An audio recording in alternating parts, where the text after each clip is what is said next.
आम्ही होतो आमची गाडी लावून एलकोटवाडी या स्पेशल नाशिक येथील पाथर्डी पाटाच्या सुप्रसिद्ध हॉटेलमध्ये आलो.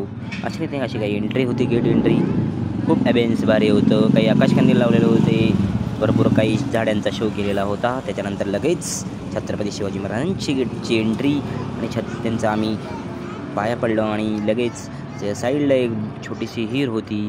ॲबेन्स तर खूप छान होतं, पण हिरीत काही पाणीच नव्हतं. सो आम्ही इथे काही थोड्याशा फोटो क्लिक केल्या, बैलगाडीवर चढलो, खेळलो, वरून उड्या काही मारल्या. त्यानंतर लगेच एक स्कूटी होती, त्या स्कूटीवर यायची आहे फोटो काढल्या. त्यानंतर पलीकडच्या साईडला एक पिवळी स्कूटी दिसते तुम्हाला, आणि त्या स्कूटीमध्ये तिथं पण काही थोड्या फोटो काढल्या. त्यानंतर आम्हाला आमच्या गावाकडच्या काही आठवणी जागृत झाल्या. तिकडं पण असं काही एन्व्हायरमेंट आहे. सो तिथं पण आम्ही काही फोटो क्लिक करून लगेच जेवणाच्या दिशेने निघालो. आमचा विचार होता खाली बसायचा, पण तिथनं आम्ही विचार केला की खाली नाही बसायचं, पण वरच्या फ्लोअरलाच बसायचं. सो लगेच आम्ही मेनू कार्ड ऑर्डर केला आणि मेनू कार्डवर पाहिलं की इथं काय स्पेशल आहे आणि काय काय आयटम भेटतात. तो पूर्ण आम्ही त्याला व्यवस्थित पाहून काय मागवायचं काय नाही ते आई ठरवत होती. तोपर्यंत मी एक व्ह्यू घेऊन येतो वरून, एकदम निसर्गरम्य वातावरणात साईडला वाळलेला गहू, आणि वरून पाहिलं तर तुम्ही तिथं पण काही लोक खाली बसू शकतात, जणू काय आपल्या गावात शेतामध्ये कोठ्यामध्ये बसतात असा काय फील येईल तुम्हाला. हे पाथर्डी पाट्याच्या काही बिल्डिंग पण दिसून येत आहेत. काही लहान लेकरांना खेळायला खूप काही होतं. तरी पण काय इथं काय मी एवढं फिरलो आणि तिला काही सापडं ना काय मागवायचं काय नाही. तर मी तर ठरवलं की मला जर मटण मागवायचं, ते पण उखड. मला काही तिखट खाऊ वाटत नव्हतं, तोंड आलेलं होतं. तो तिनं चिकन मागवलं, चिकन स्पेशलिस्ट. तिला फक्त चिकनच आवडतं, तिनं काही चिकनच मागवलं आणि चिकनच खात बसली. सो कधी येणार आहे एवढी वाट ऑर्डरची बघत बसलो आम्ही. आणि आम्ही हे मागवलेली आहे. यामध्ये काय मिळतं, सुक्कं चिकन, झिंगा चटणी, बॉईल अंडा मसाला, बाजरी, पापड. आणि हा पूर्ण पाथर्डी पाट्याचा परिसर आहे. त्या काय बिल्डिंग पाहू शकता तुम्ही. खाली लहान मुलांना खेळण्यासाठी आहे. ॲक्च्युली आमच्या रूमपासून 1.5 किलोमीटर अंतरावर आलेली आहे आमची.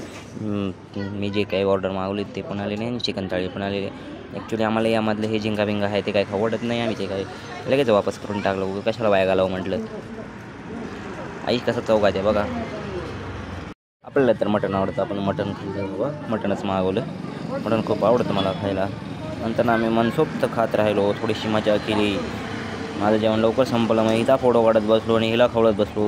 नंतर छोटेसे एक मांजर होतं, त्या मांजरासोबत पण खूप खेळत बसलो.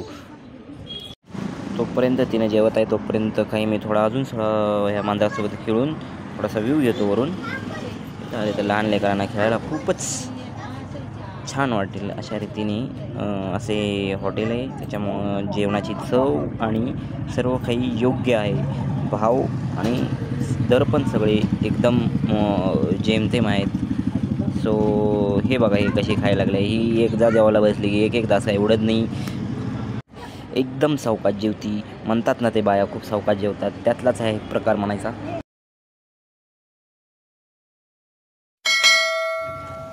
हे या पायऱ्या चढून आम्ही फर्स्ट फ्लोअरला आलेलो आहोत. चला तर आम्ही तुम्ही बॅक साईडचा जरा व्ह्यू दाखवतो मी तुम्हाला. हे बघा, असं काही गहू वाळलेलं गहू होतं. आणि खाली बघा ते बेसिन कसं बनवलेलं आहे त्याने, ड्रममध्ये बेसिन ठेवलेलं आहे. जरा युनिक काहीतरी वेगळंच बनवण्याचा प्रयत्न केलेला आहे हॉटेलची काही आयडिया युनिक आहे. जेवण झालं ना आम्ही चला निघालेलो आहे बाहेर. अशा रीतीने खूप मजा केलेली आहे. चला व्ह्यूअर्स, आता मी घरी जात आहोत. माझ्या व्हिडिओला लाईक आणि चॅनलला सबस्क्राईब करायला विसरू नका. आणि व्हिडिओ कसा वाटला कमेंटमध्ये सांगायला पण विसरू नका. धन्यवाद. Subscribe for more content.